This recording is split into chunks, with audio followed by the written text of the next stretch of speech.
Jamahal Hill's UFC on ESPN 40 main event showdown with Thiago Santos was not the easy win he wanted, but it was definitely a win. Sweet Dreams finished the power-hitting Brazilian in round 4 of an event that saw every fight on the card end in a stoppage. Santos chopped away at Hill with heavy leg kicks early, until pushing with a clinch-heavy attack. That's when the tempo changed, and both men started firing whenever there was space. By round 4, Santos was more tired, Hill was more accurate, and that can only go one way.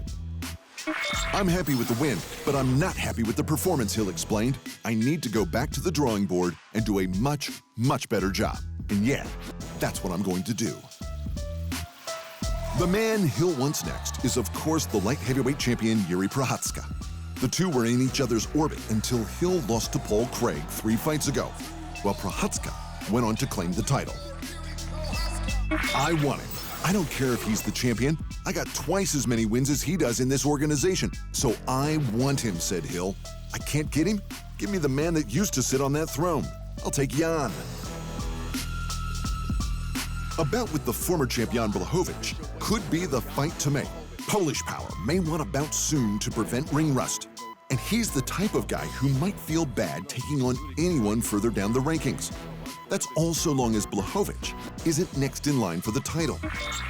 Also on the card, the younger brother of welterweight champ Kamaru Usman, Mohammed Usman, became the Ultimate Fighter Season 30 heavyweight tournament champion, and he did it in style. After winning his 2 exhibition bouts by decision to get into the final, Usman changed it up by blasting a left hand through his opponent's face. He separated Zach Pauga's consciousness from this universe and left his body to become an oversized starfish. In the Ultimate Fighter 30 women's flyweight tournament finale, Juliana Miller defeated Brogan Walker-Sanchez to claim the UFC contract with some heavy ground and pound.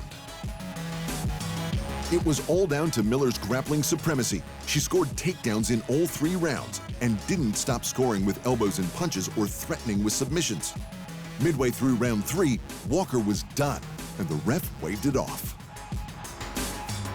And surely, but sadly, we've seen the last of Sam Alvey in the UFC. Smilin' Sam got stopped in the first round for his record 9th straight loss with the company. It's been over 4 years since he had his hand raised. This time, Mikhail Oleksiejczuk broke his jaw with the same sort of crunching punch that makes a man rethink his position in the world.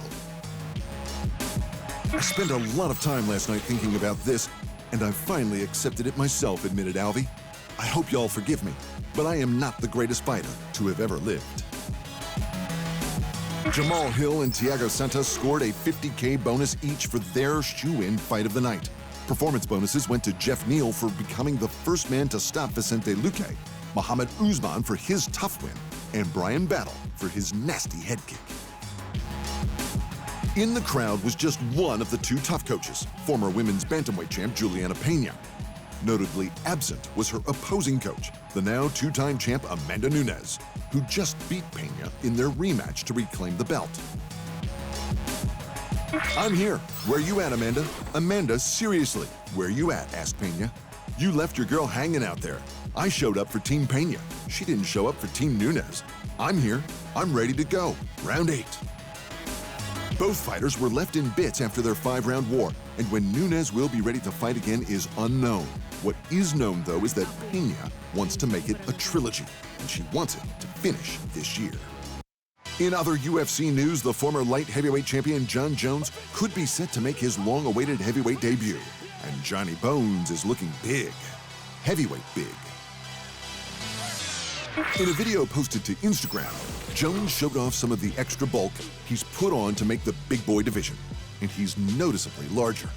Some have criticized his hand speed, but if that's what you're focused on, you're doing it wrong. Jones is arguably the most naturally gifted athlete the UFC has ever known, standing at 193 centimeters and possessing an incredible 215 centimeter reach. He's always had the dimensions of a heavyweight, but he's never had the bulk.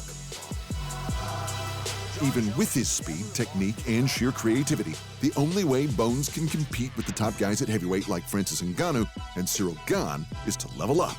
He's clearly done just that. Now, we just have to wait to see who his opponent will be and when we'll finally get to see one of the GOATs back in the cage. And at PFL 7, Stevie Ray and Olivier Aubin-Mercier won their lightweight playoffs for the right to face each other in the tournament final. And at light heavyweight, Omari Akhmedov and Robert Wilkinson did the same for their spots in their tournament final. Thanks for watching. And remember, if you want more fight sports in your life, just hit the subscribe button.